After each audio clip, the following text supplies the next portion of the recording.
ಇಂದಿನ ಶಾಲಾ ಮಕ್ಕಳಲ್ಲಿ ರಂಗಭೂಮಿ ಕ್ಷೇತ್ರದಲ್ಲಿ ಆಸಕ್ತಿ ಬೇರೂರಿಸುವ ದಿಸೆಯಲ್ಲಿ ರಂಗ ತರಬೇತಿ ಕಾರ್ಯಕ್ರಮವನ್ನು ಹಮ್ಮಿಕೊಂಡಿರುವುದಾಗಿ ನಟ ರಂಗಕರ್ಮಿ ಪ್ರಕಾಶ್ ರಾಜ್ ತಿಳಿಸಿದ್ದಾರೆ. ಇನ್ನು ಶಾಲೆಯಲ್ಲಿ ಮಕ್ಕಳು ಶಿಕ್ಷಣದ ಜೊತೆಯಲ್ಲಿ ನಾಟಕದ ಬಗ್ಗೆಯೂ ತಿಳುವಳಿಕೆಯನ್ನು ಪಡೆದುಕೊಳ್ಳಬೇಕು ಎಂಬ ನಿಟ್ಟಿನಲ್ಲಿ ರಾಜ್ಯದ ಎಲ್ಲೆಡೆ ಹೋಗಿ ರಂಗ ಪ್ರಯೋಗವನ್ನು ಮಾಡುತ್ತಿರುವುದಾಗಿ ಸುದ್ದಿಗೋಷ್ಠಿಯಲ್ಲಿ ಹೇಳಿದರು. ರಂಗಭೂಮಿ ಕ್ಷೇತ್ರದಲ್ಲಿ ಡಿಪ್ಲೊಮಾ ಪದವೀಧರರನ್ನ ನಮ್ಮಲ್ಲಿ ರಂಗ ಶಿಕ್ಷಕರನ್ನಾಗಿ ಸೇರಿಸಿಕೊಂಡು ಅವರ ಮೂಲಕ ಮಕ್ಕಳಿಗೆ ರಂಗ ತರಬೇತಿ ನೀಡುತ್ತಿರುವುದಾಗಿ ನುಡಿದ ಪ್ರಕಾಶ್ ರಾಜ್, ಈಗಾಗಲೇ ಮಂಗಳೂರು, ಚಿಕ್ಕಮಗಳೂರಿನಲ್ಲಿ ರಂಗ ಉತ್ಸವಗಳನ್ನು ಯಶಸ್ವಿಯಾಗಿ ನೆರವೇರಿಸಿದ್ದೇವೆ. ಸರ್ಕಾರ ರಂಗ ಶಿಕ್ಷಕರನ್ನ ನಿಯೋಜಿಸಿಕೊಂಡಿದ್ದರೂ ಅವರಿಗೆ ಯಾವುದೇ ಕೆಲಸ ಇರುವುದಿಲ್ಲ. ಅವರನ್ನ ನಮ್ಮಲ್ಲಿಗೆ ಕಳಿಸಿಕೊಟ್ಟರೆ ನಾವು ರಂಗ ತರಬೇತಿ ಶಿಕ್ಷಣ ನೀಡಲು ನಿಯೋಜಿಸುತ್ತೇವೆ ಎಂದರು.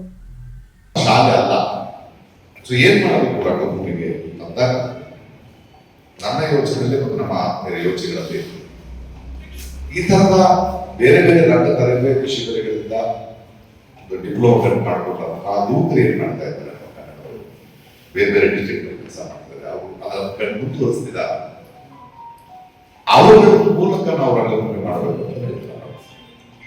ಹಾಗೆ ಒಂದೊಂದು ಗಾಯಕರನ್ನು ನಾಟಕ ಮಾಡಿ ಬೇರೆ ಬೇರೆ ಜಿಲ್ಲೆ ಆಲ್ರೆಡಿ ತರಬೇತಿ ಹೊಂದಿ ಇನ್ನೇನು ಮಾಡಬೇಕು ಅಂತ ದಾರಿ ಕಾಣದೇ ಇರುವಂತಹ, ಏನೋ ಮಾಡುವ ಹುಮ್ಮಸ್ಸು ಇರುವಂತಹ, ಆಸಕ್ತಿ ಇರುವಂತಹ, ರಂಗಭೂಮಿಯ ಬೇಸಿಕ್ ತರಬೇತಿ ಇರುವಂತಹ ಒಂದು 20 ಜನ ಕೆಲಸ ಅವರಿಂದ ಒಂದು ಹೊಸ ನಾಟಕವನ್ನು ಕಟ್ಟಿ ಇಡೀ ಕರ್ನಾಟಕದಾದ್ಯಂತ ಟ್ರಾವೆಲ್ ಮಾಡ್ತಾರೆ.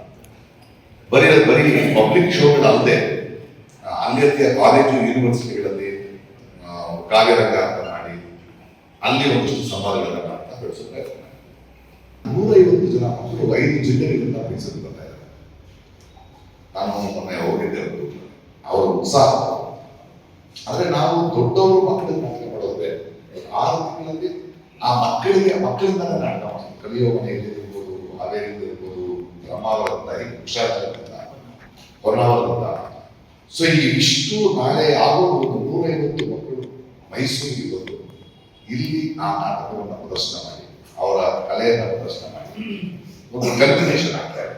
ಅದನ್ನು ನೀವು ಡಾಕ್ಯುಮೆಂಟ್ ಮಾಡಬೇಕು, ನೋಡಬೇಕು. ಇದು ಪ್ರಾಯಶಃ ಬೇರೆ ಬೇರೆ ಶಾಲೆಗಳಿಗೆ ಒಂದು ಸ್ಫೂರ್ತಿ ಆಗ್ಬೋದು. ಮತ್ತು ಮುಂದಿನ ವರ್ಷಗಳಲ್ಲಿ ಒಂದು ಸಮಾಜವಾಗಿ ನಾವು ಮತ್ತು ಒಂದು ಸರ್ಕಾರವಾಗಿ ಅಥವಾ ಒಂದು ವಿದ್ಯಾವೇತ್ತರೇನಿದ್ದಾರೆ, ವಿದ್ಯಾಸಂಸ್ಥೆಗಳಿವೆ, ಅವರು ನಮ್ಮ ಮುಂದಿನ ಪೀಳಿಗೆಗೆ ಒಂದು ಶಿಕ್ಷಣದಲ್ಲಿ ರಂಗಭೂಮಿ ಮುಖ್ಯ. ಇದರಲ್ಲಿ ಈಗ ನಾನು ಬಂದಿರುವುದು ತುಂಬಾ ಹತ್ತಿರವಾಗಿ ಅನಿಸ್ತದೆ. ಮಕ್ಕಳ ರಂಗಭೂಮಿ ಬಗ್ಗೆ ಏನ್ ಮಾಡ್ತಿದ್ವಿ ನಾವು ಅಂದ್ರೆ, ರಂಗಭೂಮಿಗೆ ಅಂದ್ರೆ ಮಕ್ಕಳಿಗೆ ನಾಟಕ ಕಲಿಸೋದಲ್ಲ. ಇಡೀ ಪಾಶ್ಚಾತ್ಯ ದೇಶಗಳು ನೋಡಿದ್ರೆ theatre as A tool in education ಅಂದ್ರೆ ರಂಗಭೂಮಿಯ ಮೂಲಕ ಶಿಕ್ಷಣ ಮಕ್ಕಳು. ಅದಕ್ಕೋಸ್ಕರ ಒಂದಷ್ಟು ರಿಸರ್ಚ್ ಮಾಡಿ ಒಂದು 5.5 ಗಂಟೆಗಳ ಕಾಲ ಒಂದು 30 ನಿಮಿಷ ನಾಟಕಗಳು, ಅದಕ್ಕೋಸ್ಕರ ಹೊಸ ಹಾಡುಗಳು, ಕಥೆಗಳು, ಒಂದು ಗೊಂಬೆ ಆಟ, ಇದೊಂದು 5.5 ಗಂಟೆಗಳ ಒಂದು ಕರಿಕ್ಯುಲಮ್ ರೆಡಿ ಮಾಡಿ, ಒಂದು 2 ತಿಂಗಳು ಒಂದು 13 ಜನರಿಂದ ಟ್ರೈನ್ ಮಾಡಿ, ಒಂದು ಬಸ್ ಮಾಡಿ. ಈ ಕ್ಷಣಕ್ಕೆ ನಾವು ಇಡೀ ಕರ್ನಾಟಕದಲ್ಲಿ 110 ವಸತಿ ಶಾಲೆಗಳಿಗೆ ಹೋಗಿ